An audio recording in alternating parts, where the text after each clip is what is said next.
Hello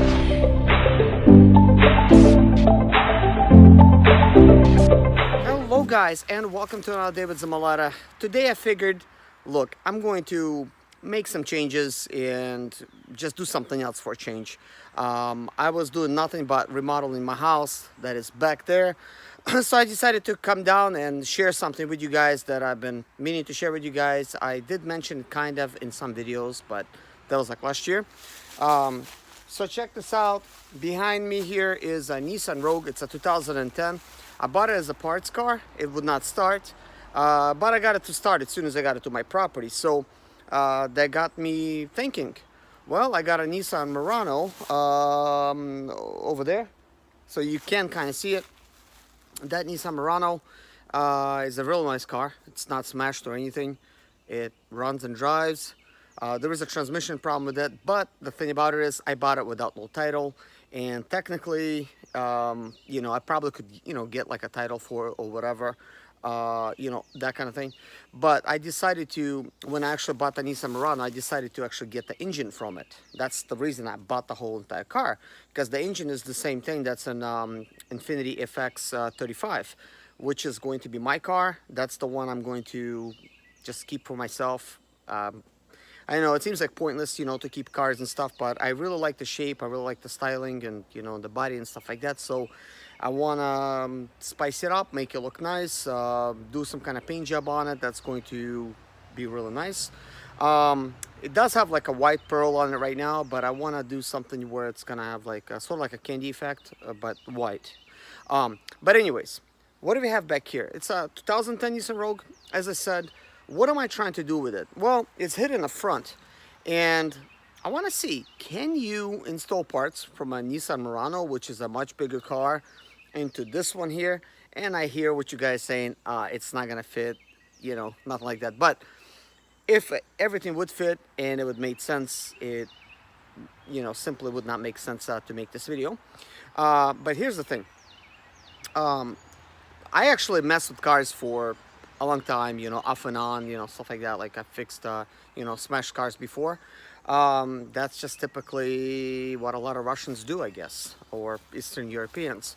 So I decided to turn into a project. I'm kind of thinking, okay, let's take it all apart and let's see if we could install the radio support to it, the lights, and see if the hood will match. Of course, the fender's not going to match, but I think if we will be able to install the radio support, we'll be able to do the lighting, the grille, the bumper, possibly the hood. The hood may need some adjustments, you know, that kind of thing, which isn't going to be like a major issue. But I kind of think it would be an interesting project, don't you think, guys? One other thing that I do want to test, will the doors fit from a Nissan Murano? That I know without no like heavy modifications, the doors might not fit, but my goal is to at least get the two front ones to fit, you know, that Nissan Murano has, because I bought this thing for parts and I needed two doors, so I pulled those two doors off of it. So I would either need to get two more doors or buy another one and pull the doors off of that. But I think that would be interesting, man. If I could get the doors to work from a Murano, I could probably get rid of the other two doors and turn it to kind of like a sport type of a two-door SUV. I know, sounds pointless. And then of course, you know, it would have like the 4 seats like it would normally. Currently this car does not have any leather interior. It's basically like it's a black. It's not suede. But I'm kind of thinking install maybe like Nissan Murano interior, including the back seat. I think that would be kind of interesting, or maybe wrap this one in leather if the project could be complete. But I'm kind of thinking, you know, on a budget here, I'm thinking use as many parts as I can for free after Nissan Murano. So I would already be using the engine from it, so I'm left with a nice looking front. Might as well convert it. But I'm also thinking about some other projects. There is a Sprinter that sits right there. That is my parts Sprinter right now. And I want to convert that one into some kind of modern style. I was thinking about many different things, including installing Chrysler type of engine and stuff like that. but my biggest goal was to try to buy an Audi and convert everything over to that one from an Audi. You know, hopefully it's a rear-wheel drive one. But if it's not, make it a front-wheel drive. You know, who cares? That would be kind of interesting because front-wheel drive cars actually, you know, do pretty well like in a snow, and that would certainly make things a lot easier to do, I guess. I wouldn't have to mess with the drive shaft and things of that nature. But that will be an interesting project, I think. But my mind screaming at me, just get a wrecked Mercedes, maybe somewhere in the back, and just use all the front out of the Mercedes. I'm talking sedan, even like something like an SUV. I think like ML class would look interesting on that. I think actually a lot of stuff would probably be very close to where they need to be. Now, getting back to this project, and I want to mention like another project to you guys. There's another vehicle that I have, which is a 2012 Mercedes Sprinter van. And guess what? I'm gonna take like one of these vehicles here, and it's going to be a donor with an engine, transmission, all the essentials like computers and whatnot, all the wiring, possibly some dash components like speedometers and stuff like that. And we're going to convert the 2012 into a 5-cylinder Sprinter. I think that's going to be an interesting project.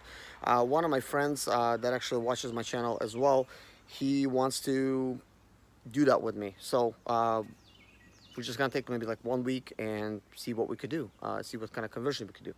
But anyways, you know, I've talked on it long enough.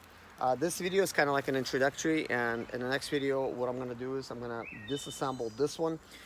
So let me tell you kind of like the goal with this one. So what do we want to do is I want to remove the radiator support, okay, from this one. It is obviously smashed. It's useless. So the components that got damaged, obviously the radiator, the AC condenser, some of the piping I guess I could use, the headlights are damaged, like all these front components are damaged because it was completely smashed. But the car itself, it drives fine. It's a 4-wheel drive. It's a 360 degree camera like in the back. The camera comes on actual kind of like on the mirror, you know, like that you look in the back. So when you're backing up, like all of a sudden like a monitor appears like in the mirror, which I think is pretty cool. You know, so I think this is an interesting feature. So I'm kind of thinking, okay, will radiator support fit? Well, guys, guess what? Earlier, I think like months ago, I did some measurements. Guys, it's within like 1/4 of an inch fittlement. So most likely I'll be able to just directly bolt on the radiator support, maybe drill holes in a different place, and I'll be able to bolt it on over here. So that means the radiator support will technically fit. And if the hood is not going to fit quite right, which I imagine it will not, well, I do have the old hood. It's partly complete, you know, I mean, it's bent. So what I can do is I could splice 2 hoods together, but I much rather not mess up a nice Murano hood, but instead they make a copy of it using some kind of fiberglass mold. At the same time, learn how the fiberglass works, do the mold of the hood, of the original fenders, stuff like that, and then cut the molds down themselves. Like for instance, I'll be also taking a mold of the original Nissan Rogue hood, and I'm just talking about like thin, you know, layers. Like this is like without like strength reinforcing, just like thin molds, and then I would reinforce it, of course, when it, you know, comes time for me to do that. But basically, I would, because I would have like another Nissan Rogue, so I would overlay the 2 fenders together and see how well they would fit, and then just basically cut them and splice them together and just create like a nice little shape. And then I would worry about how I'm gonna like attach it and stuff like that, which isn't going to be a big deal. I don't suppose. I mean, it's gonna be like a time-consuming project. It's going to be pretty long, you know, but I like change. I like to work on something else, something new, something exciting. But here's what I'm thinking, guys. I'll be able to use a lot of components from the Nissan Murano to begin with, like the radiator, like the AC condenser. Pretty much this thing will be up and running. Like if I could just bolt on the radiator support you know, put all the radiators in and stuff like that, I could pretty much start this car and just move it around the property and stuff like that, including, you know, like install some lights into it and stuff like that and see how it does. Um, Currently, I don't have the title for this car. I mean, I have it, but I bought it through a dealer, so I'll have to like transfer it over. But I'm kind of thinking, what if I turn it into some kind of project car, like maybe a track car or whatever, and because it's a four-wheel drive, and you know, that kind of thing. I'm also thinking of some other things. For instance, why not like take it further if I'll have to already make copies of other fenders and stuff like that, and you know, hoods and things of that nature. Why not then play around with it a little bit, like maybe like use like Nissan Murano lights, but maybe like put them upside down, make this car look a little bit different, a little bit unique, and then use some expanding foam insulation to foam it up. And I would probably like buy like a big 5-gallon jug of 2 different components and mix when, you know, how much I would need, and just pour it. I think that would be the most effective way of doing it. And I would just do like the wide body. I would put a turbo on it, probably from one of the Sprinters that I currently have. It would not have an actuator. I would probably just adjust it a certain way. It's probably not going to work, but I think it's going to work partly, and that's going to be interesting in itself. But I am thinking about doing something, you know, with the current parts that I have. It's kind of like almost kind of like junkyard wars, or whatever. You just basically take what you got and you build a car that's going to run. So that always actually interests me. I used to watch those shows. I don't know like any names of them, but I would watch them. You know, guys would just go to the junkyard and they'll find a bunch of cars and they'll make a car work using various parts. So I think that's pretty exciting.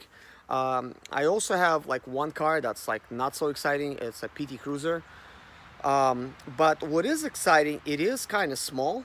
It's got a small body, and an interesting type of frame. Of course, like the top is not interesting at all, but the way the body is, the way everything kind of sits, I think it's an interesting design that possibly could be some kind of project car. Like I could possibly use probably like original like engine and stuff like that. And like right now that engine does not work. But I would just cut all that stuff off and possibly get another car that is a sporty looking. For instance, Audi TT or maybe like a Miata, you know, and get that type of, you know, like roof line and everything, and just weld that on top of that. I think that would be kind of like interesting as well, and just turn it into some kind of interesting car. Like the reason you see Zimaleta Motors always show up, it's not because I wanted to start a dealership. That's what I would call my dealership, but I was always interested in, like into like coming out with my own car.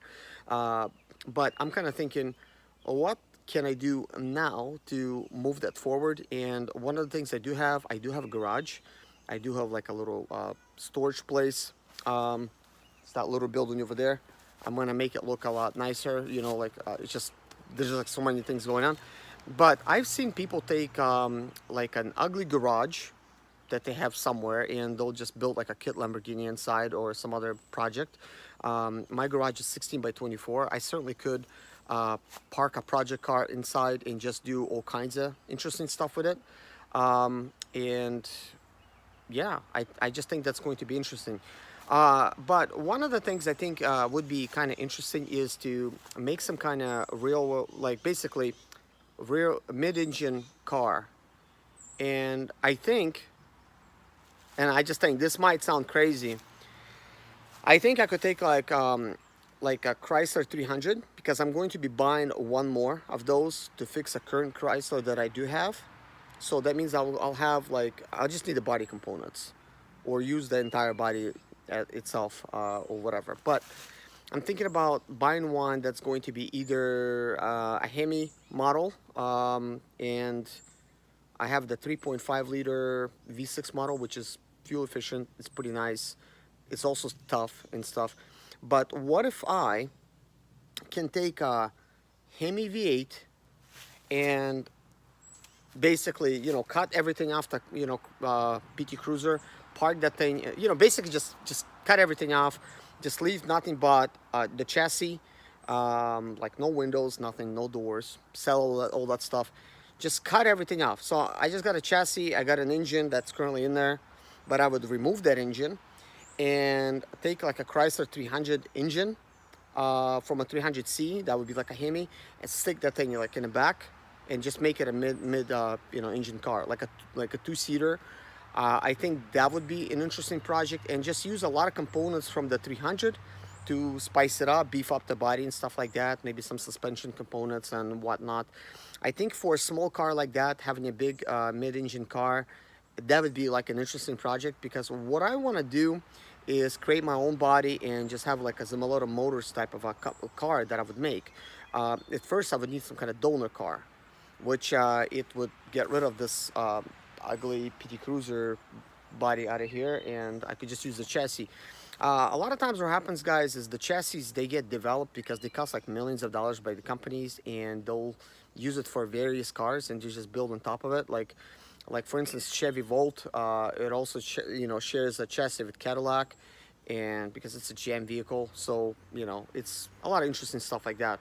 And in order for a Mercedes Sprinter to be a Mercedes Sprinter, they got together with Volkswagen because they had the Volkswagen bus and like that Eurovan especially, and Mercedes got together with them and they came up with the Sprinter. So that's why Volkswagen, they got their own Sprinter looking van in Europe. There's none over here. So it's a lot of interesting stuff like that, guys, and I want to do no different. I want to use somebody else's chassis to begin with, then come out with my own body, and then once I develop my own chassis, if I'll even go that far, I will then maybe work on a design and like redesign it like a little bit more, and do something else with it. But anyways, guys, this video is kind of like a little introductory vehicle. Stay tuned for me disassembling this car. Most likely I'm gonna upload it to my Nissan Infinity channel. So if you're not subscribed to that one, subscribe to that one, because I have like so much content coming out. I wasn't gonna really hold like two channels, but I think sticking this Nissan and Infinities, because I have like pretty much 4 of them, sticking them on a different channel, I think that would be interesting. Plus, most likely, but with the projects, I don't know. Projects are probably going to be on my channel, or it might be on that one. I don't know. We'll see about that. But anyways, guys, thank you so much for watching. Take care of yourself, and God bless you.